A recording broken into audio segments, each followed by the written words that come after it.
J'ai grandi dans une famille catholique et j'ai cru au Seigneur avec mes proches depuis que je suis petit. En grandissant, je me suis rendu compte que certains croyants allaient à l'église le dimanche, mais fumaient, buvaient et faisaient la fête tout comme les incroyants. J'ai eu le sentiment qu'ils ne suivaient pas les exigences du Seigneur, qu'ils péchaient. Je vivais souvent dans le péché moi aussi, je mentais, je perdais mon calme et je devenais jaloux. Même si je confessais mes péchés au prêtre, je ne pouvais tout simplement pas échapper à ce cycle consistant à pécher, se confesser et pécher à nouveau. Je me sentais totalement perdu et j'ai donc décidé de quitter notre église et de rejoindre une autre confession afin de chercher le chemin pour échapper au péché. Plus tard, alors que je travaillais, j'ai rencontré frère Raoul, un chrétien de longue date. Il m'a dit qu'il avait fréquenté de nombreuses églises différentes, mais qu'il avait cessé d'y aller parce que les pasteurs faisaient des sermons qui n'étaient pas inspirés et demandaient toujours des offrandes. Ils n'étaient intéressés que par l'argent, et quand les frères et sœurs voulaient leur aide concernant un problème quelconque, il leur disait simplement « Allez d'abord demander au prédicateur et revenez me voir si vous n'arrivez toujours pas à comprendre. » J'en étais vraiment troublé. Pourquoi de telles choses se produisaient-elles dans une église ? Après cela, je suis allé dans 5 ou 6 autres églises chrétiennes et j'ai constaté qu'elles étaient exactement comme ce que frère Raoul avait décrit. Je me suis souvenu que, lors d'un office, des croyants jouaient aux échecs et organisaient un banquet. J'ai vu que les églises n'avaient pas l'œuvre du Saint-Esprit et ressemblaient davantage à des lieux de divertissement pour les gens religieux. Je ne voulais plus aller à l'église. Mais je me suis souvenu que la Bible dit « N'abandonnons pas notre assemblée, comme c'est la coutume de quelques-uns, mais exhortons-nous réciproquement, et cela d'autant plus que vous voyez s'approcher le jour. » Je me suis donc senti vraiment perdu. Où devais-je me rendre pour assister à une assemblée ? Il y a plus de 1000 confessions chrétiennes. Il serait donc extrêmement difficile d'en trouver une qui est vraiment la direction de Dieu et l'œuvre du Saint-Esprit. Frère Raoul ne savait pas non plus où aller. Nous avons donc décidé de quitter notre congrégation et d'utiliser notre temps libre pour étudier la Bible. Nous avons beaucoup lu la Bible ensemble et partagé notre compréhension en nous aidant et en nous soutenant mutuellement. Plusieurs années se sont écoulées ainsi, et même si je priais et lisais les Écritures tous les jours, ce qui me frustrait vraiment, c'était que lorsque quelque chose que je n'aimais pas se produisait, ou que mes intérêts étaient compromis, je ne pouvais toujours pas contrôler ma colère. Parfois, quand je travaillais avec frère Raoul, s'il me demandait de faire quelque chose et que je ne le comprenais pas très bien, il me parlait assez durement et je me mettais vraiment en colère. Je pensais qu'il était clair qu'il ne communiquait pas bien, mais il me criait dessus, me traitait comme un idiot et je n'arrivais pas à le supporter. Alors je lui criais dessus à mon tour, le ton montait entre nous et nous ne pouvions pas du tout contenir notre colère. À la fin, tout ce que nous pouvions faire était de nous séparer furieux. Je n'étais pas prêt à l'écouter ni à lui expliquer les choses. Cependant, une fois que nous nous étions calmés, nous reconnaissions nos torts et chacun s'excusait. Je savais que je ne m'étais pas libéré du péché, que je continuais à pécher et à me rebeller contre Dieu. Alors je priais et me confessais devant Dieu et je voulais me contenir. Or, quels que soient mes efforts, je n'arrêtais pas de faire n'importe quoi, péchant le jour et me confessant la nuit. J'avais sombré dans la misère et la culpabilité dans ce cycle implacable et je me décevais beaucoup. Je me demandais pourquoi je ne pouvais pas arrêter de pécher. Frère Raoul et moi en avions parlé de nombreuses fois et nous savions que nous ne pouvions tout simplement pas nous en empêcher. Que notre suffisance, notre arrogance et notre vanité étaient flagrantes et que nous ne pouvions donc pas atteindre la sainteté. Une fois, alors que nous étudions la Bible ensemble, nous avons vu ces versets. « Vous serez saints, car je suis saint. » Sans la sanctification, personne ne verra le Seigneur. Ces versets nous ont fait réfléchir. Le Seigneur nous a dit que nous devions être saints. Et pourtant, nous vivions dans le péché. Comment pouvions-nous atteindre la sainteté ? Nous n'avions pas de chemin. J'ai interrogé un pasteur à ce sujet et il m'a dit « Tant que nous vivrons dans la chair, nous n'atteindrons jamais la sainteté. Mais le Seigneur Jésus nous a rachetés de nos péchés. Nos péchés ont déjà été pardonnés et le Seigneur ne nous considère pas comme des pécheurs. Quand il descendra sur les nuées, il nous élèvera dans le royaume des cieux. » C'était plutôt réconfortant pour moi d'entendre cela, mais j'étais tout de même déconcerté. Le Seigneur est saint. Mais en ce moment, nous vivons toujours dans le péché. Va-t-il vraiment nous emmener dans son royaume quand il reviendra ? Un jour, de juillet 2019, frère Raoul et moi étions dans une de nos études bibliques régulières. Nous avons fait une recherche sur le web avec l'expression la Bible. Et nous avons trouvé un film de l'Église de Dieu Tout-Puissant intitulé « J'ai pris le dernier train ». En voyant ce film, j'ai été vraiment surpris. C'était un film formidable et les vérités qui étaient échangées étaient vraiment éclairantes. En particulier la partie où une sœur dit « Le Seigneur Jésus a accompli l'œuvre de la rédemption. Il a simplement pardonné les péchés des gens, mais il n'a pas résolu notre nature pécheresse. Alors, nous continuons à pécher et à résister à Dieu. Concernant ceux qui croient au Seigneur, des membres du clergé, aux croyants ordinaires, lesquels d'entre eux peuvent prétendre être exempts de péché ? Pas un seul.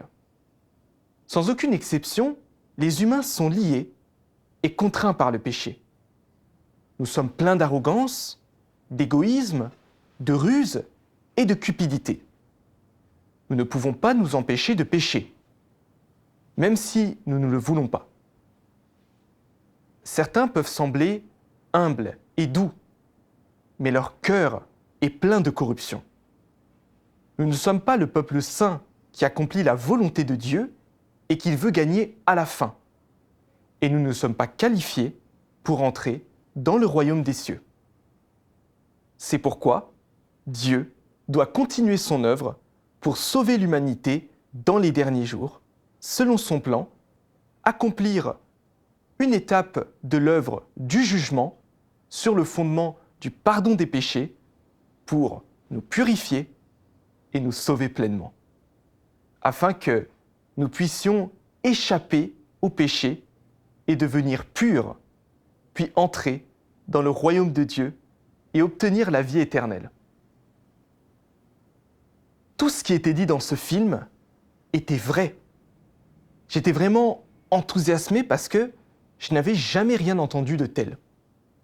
Comment avait-il pu partager tant de nouvelles lumières ? D'où les avait-il obtenues ? J'ai constaté qu'il lisait un livre intitulé « La parole apparaît dans la chair ». Son contenu était plein de pouvoir et d'autorité, et de choses que je n'avais jamais entendues auparavant. Je voulais vraiment approfondir la question. Après avoir regardé le film, nous avons contacté l'Église de Dieu Tout-Puissant et nous avons commencé à participer à des réunions en ligne, à lire et à partager les paroles de Dieu Tout-Puissant. J'ai lu ceci dans les paroles de Dieu Tout-Puissant. Avant que les hommes aient été rachetés, Satan les avait déjà remplis de ses poisons. Et après des milliers d'années de corruption par Satan, les hommes ont en eux une nature établie qui s'oppose à Dieu. Par conséquent, lorsque les hommes ont été rachetés, ce ne fut rien de plus qu'un cas de rédemption payant un prix élevé pour racheter l'homme, alors que sa nature empoisonnée à l'intérieur n'était pas éliminée. L'homme, qui est tellement souillé, doit subir une transformation avant d'être digne de servir Dieu. Grâce à cette œuvre du jugement et du châtiment, les hommes prendront pleinement conscience de l'essence souillée et corrompue en eux-mêmes, et ils pourront changer complètement et être purifiés. L'homme peut être digne de retourner devant le trône de Dieu seulement de cette manière. Toute l'œuvre effectuée aujourd'hui vise la purification et la transformation des hommes. Grâce au jugement et au châtiment par la parole, ainsi que grâce à l'épurement, l'homme peut rejeter sa corruption et être purifié. Plutôt que de considérer cette étape de l'œuvre comme celle du salut, il serait plus approprié de dire que c'est l'œuvre de la purification. En vérité, cette étape est celle de la conquête, ainsi que la deuxième étape dans l'œuvre du salut. Christ des derniers jours utilise une variété de vérités pour enseigner à l'homme, exposer l'essence de l'homme et disséquer les mots et les actes de l'homme. Ces paroles comprennent diverses vérités, telles que le devoir de l'homme, comment l'homme doit obéir à Dieu, comment l'homme doit être fidèle à Dieu, comment l'homme doit vivre une humanité normale, ainsi que la sagesse et le tempérament de Dieu, et ainsi de suite. Ces paroles sont toutes axées sur l'essence de l'homme et son tempérament corrompu. En particulier, les paroles qui exposent comment l'homme rejette Dieu sont prononcées au sujet de la manière dont l'homme est une incarnation de Satan et une force ennemie contre Dieu. En entreprenant son œuvre de jugement, Dieu ne fait pas que préciser ce qu'est la nature de l'homme par quelques mots. Il l'expose, le traite et l'émonde à long terme. Toutes ces différentes méthodes d'exposition, de traitement et d'émondage ne peuvent pas être remplacées par des mots ordinaires, mais par la vérité dont l'homme est totalement dépourvu. Seules des méthodes comme celle-ci peuvent être qualifiées de jugement. C'est seulement par un jugement de ce genre que l'homme peut être maîtrisé et entièrement convaincu au sujet de Dieu, et acquérir de surcroît une vraie connaissance de Dieu. Ce que l'œuvre du jugement apporte, c'est la compréhension par l'homme du vrai visage de Dieu et la vérité sur sa propre rébellion. L'œuvre du jugement permet à l'homme de mieux comprendre la volonté de Dieu, le but de l'œuvre de Dieu et les mystères qui lui sont incompréhensibles. Cela permet également à l'homme de reconnaître et de connaître son essence corrompue et les racines de sa corruption, ainsi que de découvrir la laideur de l'homme. Ces effets sont tous causés par l'œuvre du jugement, car l'essence de cette œuvre est en fait l'œuvre d'ouverture de la vérité, du chemin et de la vie de Dieu à tous ceux qui ont foi en lui. Ce travail est l'œuvre du jugement faite par Dieu. En lisant les paroles de Dieu, j'ai compris que le Seigneur Jésus avait accompli l'œuvre de la rédemption, qui nous rachetait afin que nous ne soyons plus dans le péché. mais que la nature pécheresse de l'humanité n'avait pas été supprimée. C'est pourquoi nous continuons à mentir et à pécher et à révéler de la corruption. En y réfléchissant, je me suis rendu compte que c'était vrai. Chaque fois que je perdais mon sang-froid, je le regrettais par la suite. Mais je ne pouvais toujours pas m'empêcher de perdre mon sang-froid. Chaque fois qu'il se produisait quelque chose qui ne me plaisait pas. Je me suis rendu compte que si je ne résolvais pas ma nature pécheresse, je ne serais jamais libéré du péché. Et alors, je serais contre Dieu en pensée, en parole et en acte. Dans les paroles de Dieu Tout-Puissant, j'ai également vu que, dans les derniers jours, Dieu a exprimé la vérité pour exposer et purifier l'humanité. Plein de curiosité au sujet de l'œuvre de jugement de Dieu, j'ai lu par la suite beaucoup plus de paroles de Dieu Tout-Puissant et j'ai constaté qu'il révélait tout sur la nature pécheresse de l'humanité. Il nous montre comment Satan corrompt les gens, comment nous pouvons échapper au péché et être purifiés, qui peut entrer dans le royaume des cieux, qui sera puni, et les fins des différents types de personnes. Les paroles de Dieu jugeant et exposant l'humanité contiennent son amour et son salut. Peu importe à quel point il semble dur, tout est fait pour que nous puissions comprendre la vérité, afin que nous puissions clairement voir la vérité sur la façon dont Satan nous a corrompus, nous mépriser sincèrement, puis nous repentir et changer. En prenant conscience de tout cela, j'ai été rempli de joie et j'ai aspiré à plus de paroles de Dieu Tout-Puissant. J'ai aussi beaucoup aimé participer aux réunions et échanger sur les paroles de Dieu avec des frères et sœurs. Et j'ai espéré pouvoir faire l'expérience du jugement et du châtiment des paroles de Dieu afin de pouvoir changer ma nature pécheresse. Plus tard, j'ai été élu dirigeant d'une église de nouveaux arrivants. Un jour, une sœur m'a demandé de l'aide pour des problèmes qu'elle rencontrait dans l'accomplissement de son devoir. Et je lui ai donné quelques conseils sur ce qu'elle devait faire. Après qu'elle et une autre sœur ont entendu mes conseils, elles ont accepté d'agir en conséquence.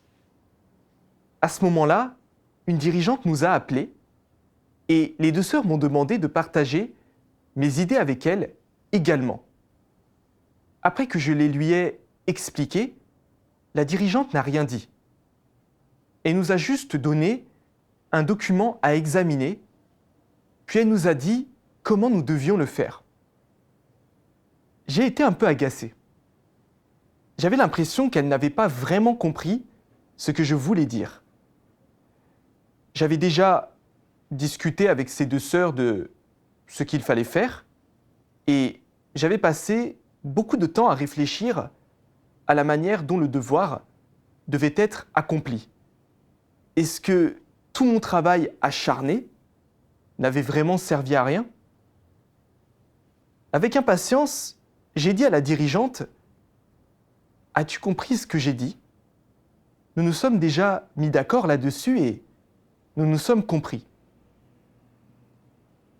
La dirigeante m'a répondu « La solution que tu as suggérée est correcte, mais elle ne sera pas très efficace. » Ensuite, elle nous a parlé d'un moyen plus rapide et plus simple d'accomplir cette tâche. J'ai pensé que sa solution était effectivement bonne. Mais je n'étais pas très content. Je me demandais ce que les deux sœurs penseraient de moi si l'approche à laquelle j'avais passé tant de temps à réfléchir n'était pas utilisée. Ne penseraient-elles pas que j'étais vraiment inutile et que je ne pouvais même pas organiser un petit travail ? Ce serait vraiment gênant. Plus j'y pensais, plus je me sentais mal. Plus tard, la dirigeante m'a demandé d'accomplir ce devoir avec ses deux sœurs. J'étais vraiment réticent et je ne lui ai pas parlé très gentiment. Par la suite, j'ai accompli le devoir, mais tout au long du processus, j'ai manifesté une corruption qui m'a fait me sentir contrarié et coupable. Après coup, je me suis dit que la dirigeante assumait ses responsabilités et formulait de bonnes suggestions pour améliorer notre efficacité au travail. C'était bénéfique pour le travail de la maison de Dieu. Cependant, je ne pouvais pas l'accepter. Et je me suis même mis en colère à ce sujet. Je me suis demandé pourquoi je ne pouvais pas accepter des avis convenables. Et pourquoi cela me mettait même en colère.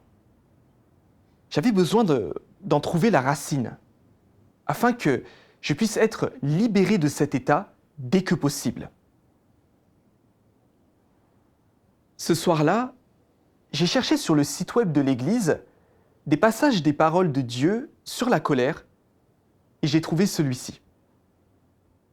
Une fois qu'un homme a un statut, il a souvent du mal à contrôler son humeur et donc il aura le plaisir de saisir des occasions pour exprimer son mécontentement et donner libre cours à ses émotions. Il se mettra souvent en colère sans raison apparente afin de révéler sa capacité et de faire savoir aux autres que son statut et son identité sont différents de ceux des gens ordinaires. Bien sûr, les personnes corrompues sans aucun statut perdent souvent le contrôle aussi. Leur colère est souvent causée par des dommages à leurs intérêts privés. Afin de protéger leur propre statut et leur propre dignité, les hommes corrompus se défouleront souvent de leurs émotions et révéleront leur nature arrogante. L'homme éclate de colère et laisse libre cours à ses émotions pour défendre et maintenir l'existence du péché, et ses actions sont les moyens par lesquels l'homme exprime son insatisfaction. Elles regorgent d'impureté, de machination et d'intrigue, de la corruption et de la méchanceté de l'homme, et plus que toute autre chose, elles regorgent des ambitions et des désirs effrénés de l'homme. Après avoir lu les paroles de Dieu, j'ai vu qu'il y a une raison pour laquelle les humains ont tendance à s'emporter. Souvent, lorsque nos intérêts ou notre réputation sont compromis, nous exprimons notre mécontentement, nous manifestons de la mauvaise humeur et nous manquons de raisons humaines normales. Ce que nous montrons, ce sont des tempéraments sataniques, des choses négatives. En réfléchissant sur moi-même, à la lumière des paroles de Dieu, j'ai constaté que lorsque mes idées étaient rejetées, je devenais très réfractaire. Je savais clairement que l'approche de la dirigeante était meilleure que la mienne, qu'elle serait simple et rapide. Mais j'étais toujours fâché et je craignais que les autres pensent que j'étais vraiment inutile. Alors, j'ai parlé durement à la dirigeante. À ce moment-là, j'ai vu que j'étais vraiment arrogant et que j'étais trop préoccupé par ma réputation et mon statut. J'avais toujours eu le sentiment que mon idée était excellente et je ne voulais pas écouter les autres. Je ne tenais pas du tout compte de ce qui serait profitable au travail de la maison de Dieu. J'ai vu que j'étais arrogant au-delà de toute raison et que j'avais même beaucoup de mal à accepter des conseils avisés. En prenant conscience, j'ai été rempli de remords. J'ai prié Dieu pour me repentir, lui demandant de me guider pour que je me connaisse mieux et que je me débarrasse de mon arrogance. Plus tard, j'ai lu un autre passage des paroles de Dieu. L'arrogance est la source du tempérament corrompu de l'homme. Plus les gens sont arrogants, plus ils sont susceptibles de résister à Dieu. En quoi ce problème est-il grave ? Non seulement les gens dotés d'un tempérament arrogant considèrent tous les autres comme inférieurs à eux, mais pire que tout, ils sont même condescendants à l'égard de Dieu. Même si extérieurement, certains peuvent donner l'impression de croire en Dieu et de le suivre, ils ne le traitent pas du tout comme Dieu. Ils ont toujours le sentiment de détenir la vérité et se tiennent en haute estime. Voilà l'essence et la source du tempérament arrogant, et il provient de Satan. Par conséquent, le problème de l'arrogance doit être résolu. Avoir l'impression d'être meilleur que d'autres, voilà un sujet insignifiant. Le problème crucial, c'est que le tempérament arrogant chez quelqu'un empêche de se soumettre à Dieu, à sa règle et à ses arrangements. Un tel individu se sent toujours enclin à rivaliser avec Dieu au sujet du pouvoir sur les autres. Ce genre de personne ne vénère pas Dieu le moins du monde, sans parler d'aimer Dieu ou de se soumettre à lui. Les hommes qui sont arrogants et vaniteux, surtout ceux qui sont arrogants au point d'avoir perdu leur bon sens, ne peuvent se soumettre à Dieu dans leur croyance en lui et vont jusqu'à s'exalter et se porter témoignage à eux-mêmes. Ce sont eux qui résistent le plus à Dieu. Si les hommes veulent en arriver à vénérer Dieu, alors ils doivent d'abord résoudre leur tempérament arrogant. Plus tu résous à fond ton tempérament arrogant, plus tu auras de vénération pour Dieu, et alors seulement tu pourras te soumettre à lui et être capable d'obtenir la vérité et de le connaître. J'ai réfléchi à ce passage et j'ai pris conscience que la raison pour laquelle je ne pouvais pas réagir de manière appropriée aux suggestions des autres était que j'avais un tempérament arrogant. Je voulais que les autres m'écoutent, mais je n'étais pas disposé à accepter ni à entendre leurs conseils. Quand je travaillais avec frère Raoul, j'étais comme cela. Étant si arrogant, je n'étais pas disposé à suivre ses instructions et encore moins pouvais-je supporter qu'il me parle sur un ton aussi dur. Et dans mes interactions avec ma femme ou avec d'autres personnes dans la vie quotidienne, je pensais toujours que j'avais les meilleures idées, que c'était moi qui avais raison et qu'il devait donc m'écouter et faire ce que je disais. Après avoir gagné ma foi et assumé un devoir avec des frères et sœurs, j'ai continué à vivre dans l'arrogance et je n'ai pas voulu accepter les suggestions des autres. Même quand je savais que mon approche n'était pas formidable, je voulais toujours faire les choses à ma façon et être écouté. J'étais si arrogant que je n'avais aucune rationalité à proprement parler. En raison de ma nature arrogante, je ne pouvais pas regarder les choses de façon rationnelle.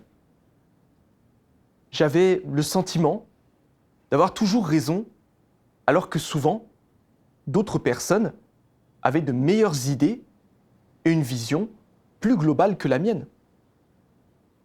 Par exemple, comme je pensais toujours que j'avais raison, il arrivait souvent que je demande à ma femme de faire les choses selon mon plan, mais que cela se passe mal. Cette fois, c'était la même chose. L'approche suggérée par la dirigeante était simple. Elle permettait de gagner du temps et d'obtenir de meilleurs résultats. Tandis que l'approche dont j'avais parlé aux deux sœurs était compliquée et demandait également beaucoup de temps. Les faits m'ont montré que je n'avais aucune raison d'être aussi arrogant.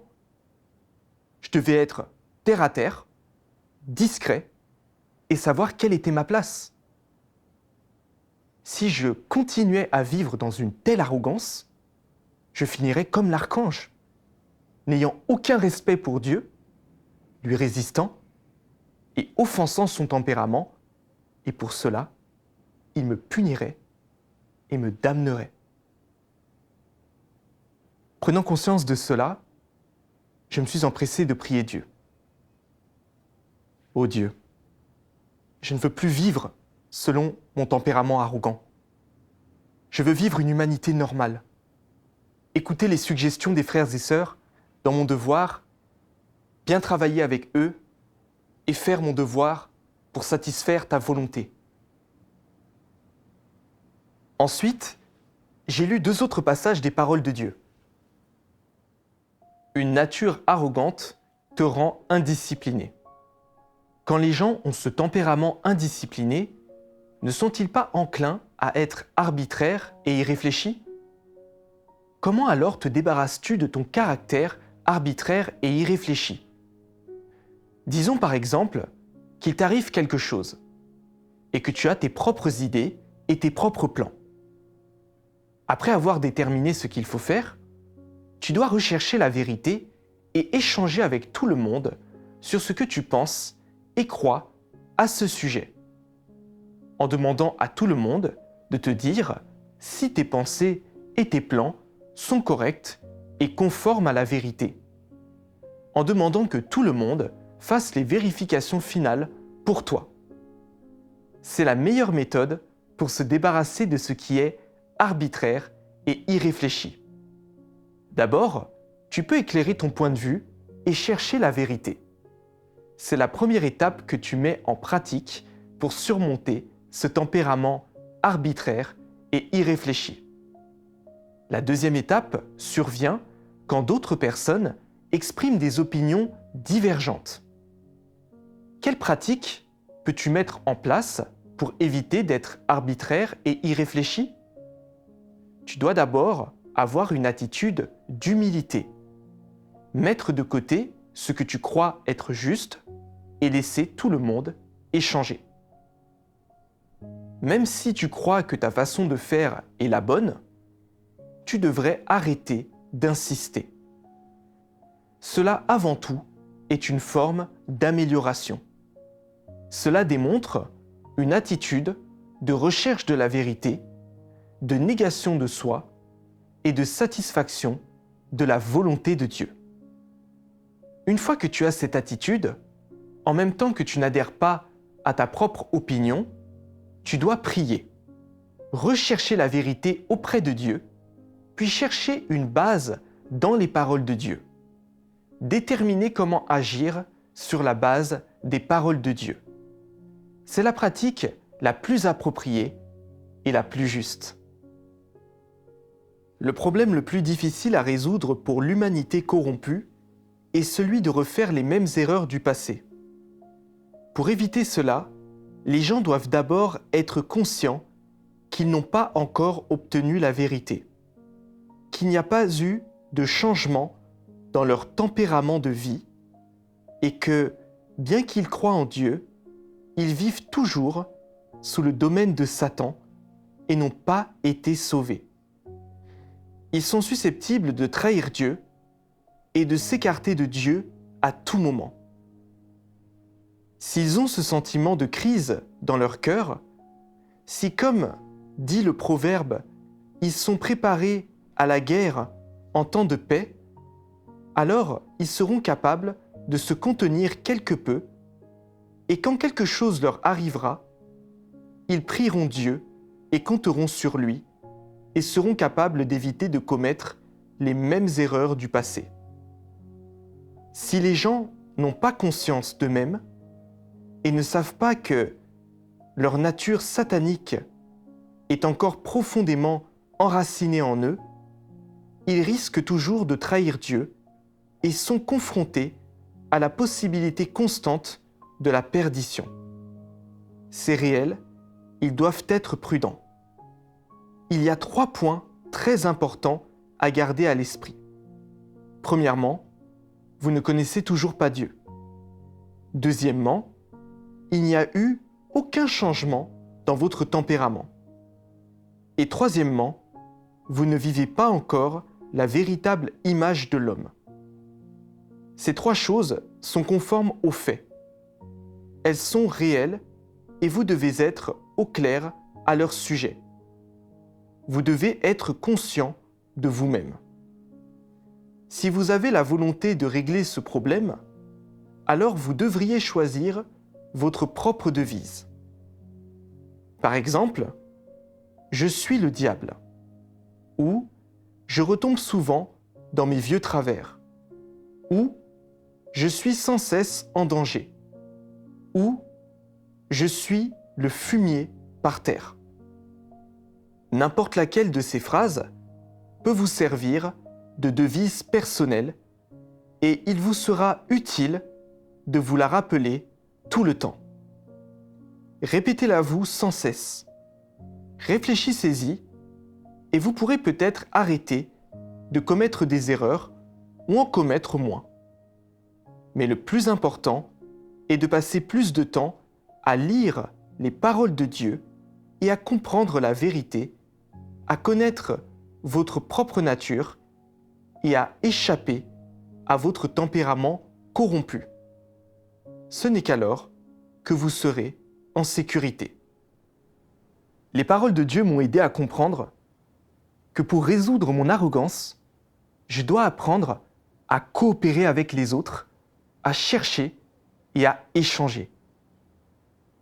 Je dois partager mes pensées avec les frères et sœurs dans les discussions de travail et demander humblement aux autres leur avis. Indépendamment du fait qu'ils puissent être différents de ce que je suggère, je dois en retenir ce que je pense être juste.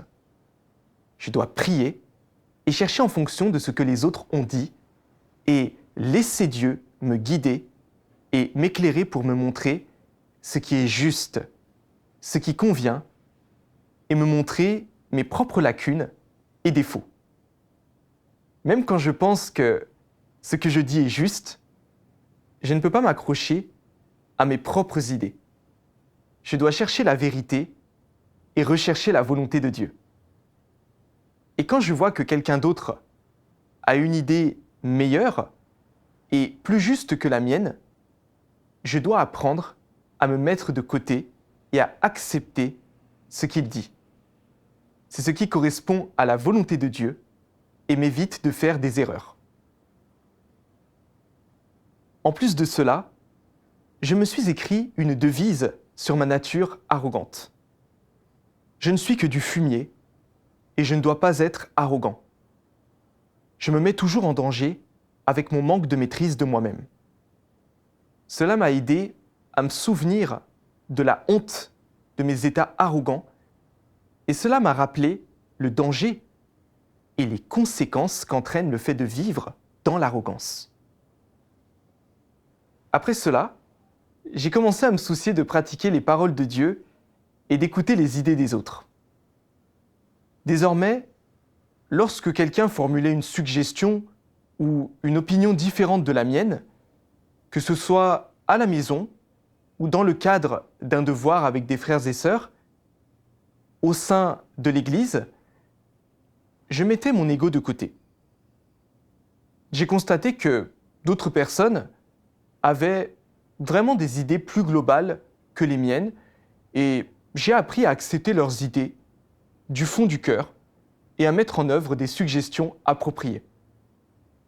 En mettant cela en pratique, j'ai constaté que je me fâchais moins souvent contre les frères et sœurs et que je pouvais écouter et accepter ce que les autres avaient à dire. Je me suis aussi senti beaucoup plus détendu qu'auparavant.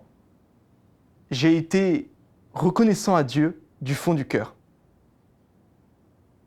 Plus tard, j'ai lu un autre passage des paroles de Dieu. Les hommes ne peuvent pas changer leur propre tempérament. Ils doivent subir le jugement, le châtiment, la souffrance et l'épurement des paroles de Dieu, ou être traités, disciplinés et émondés par ces paroles. C'est alors seulement qu'ils peuvent atteindre l'obéissance et la fidélité à Dieu et ne plus être négligents à son égard. C'est sous l'épurement des paroles de Dieu que le tempérament des gens change. C'est seulement par l'exposition, le jugement, la discipline et le traitement de ces paroles qu'ils n'oseront plus agir imprudemment, mais à la place deviendront calmes et posés. Le point le plus important, c'est qu'ils sont capables de se soumettre aux paroles actuelles de Dieu et à son œuvre. Et même si ce n'est pas conforme aux notions humaines, ils peuvent mettre ces dernières de côté et se soumettre délibérément. Les paroles de Dieu Tout-Puissant m'ont montré que nous ne pouvons pas compter sur notre propre force ou notre persévérance pour contrôler ou changer nos tempéraments. Tous ces efforts de maîtrise de soi peuvent simplement changer certains comportements. Et ces changements ne dureront pas très longtemps. Si nous voulons réaliser un véritable changement de tempérament, nous devons accepter le jugement et le châtiment des paroles de Dieu, le traitement et l'émondage, le châtiment et la discipline, ainsi que les épreuves et l'épurement. C'est la seule façon de vraiment connaître notre nature satanique et de voir clairement les conséquences dangereuses du fait de vivre selon nos tempéraments sataniques. Alors, nous pouvons vraiment nous détester et renoncer à nous-mêmes et parvenir à une repentance authentique et à un vrai changement. Je suis reconnaissant à Dieu Tout-Puissant de m'avoir donné la chance de faire l'expérience de son jugement et de son châtiment des derniers jours, afin que je puisse apprendre des vérités, apprendre à me connaître et résoudre ma corruption. Je me sens incroyablement chanceux. Je ne me sens plus aussi perdu et confus parce que les paroles de Dieu Tout-Puissant ont révélé la racine de notre péché et les manifestations de nos divers tempéraments corrompus. Il nous a également donné un chemin pour rejeter le péché et réaliser des changements dans notre tempérament de vie. Les paroles de Dieu Tout-Puissant sont riches et abondantes et nous procurent tout ce dont nous avons besoin. Elles nous donnent des réponses à toutes nos questions et difficultés.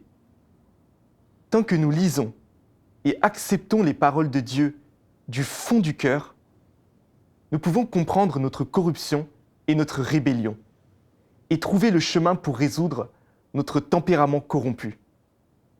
Grâce soit rendue à Dieu Tout-Puissant.